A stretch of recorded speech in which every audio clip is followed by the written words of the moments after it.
அதிபர் பங்கேற்ற விருந்தில் துப்பாக்கிச் சூடு, ஈரான் தான் காரணம்.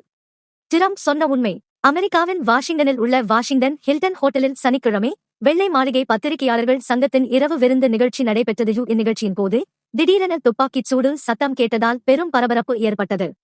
அந்த நேரத்தில் மேடையில் இருந்த அதிபர் டொனால்ட் டிரம்ப் மற்றும் மெலானியா டிரம்ப் ஆகியோரை சீக்ரெட் சர்வீஸ் அதிகாரிகள் உடனடியாக பாதுகாப்பாக வெளியேற்றினர். இந்த சம்பவத்தில் ஈடுபட்ட நபரை பாதுகாப்பு படையினர் கைது செய்துள்ளனர். இது அமெரிக்காவில் பெரும் பரபரப்பை ஏற்படுத்தியுள்ளது. துப்பாக்கிச் சூடு சம்பவத்திற்கு பிறகு நடைபெற்ற செய்தியாளர் சந்திப்பில் இந்த தாக்குதலுக்கும் ஈரான் போருக்கும் ஏதேனும் தொடர்பு இருக்கிறதா மற்றும் இஸ்லாமாபாத்தில் தோல்வியடைந்த பேச்சுவார்த்தைகளுக்கும் இதற்கும் ஏதேனும் தொடர்பு இருப்பதற்கான அறிகுறிகள் தென்படுகிறதா என்று டிரம்பிடம் கேள்வி கேட்கப்பட்டது. அதற்கு அவர், எனக்கு அப்படித் தோன்றவில்லை. ஆனால் எதையும் உறுதியாகச் சொல்ல முடியாது. இது குறித்து நாம் பல விஷயங்களை தெரிந்து கொள்ளப் போகிறோம்.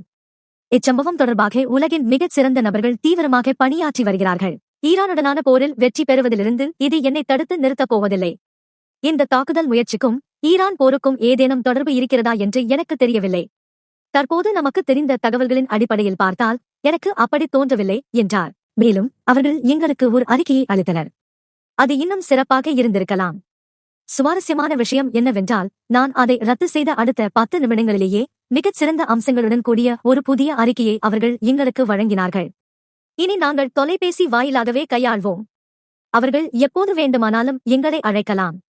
அனைத்து சாதகமான அம்சங்களும் நம்மிடமே உள்ளன என்று தெரிவித்தார்.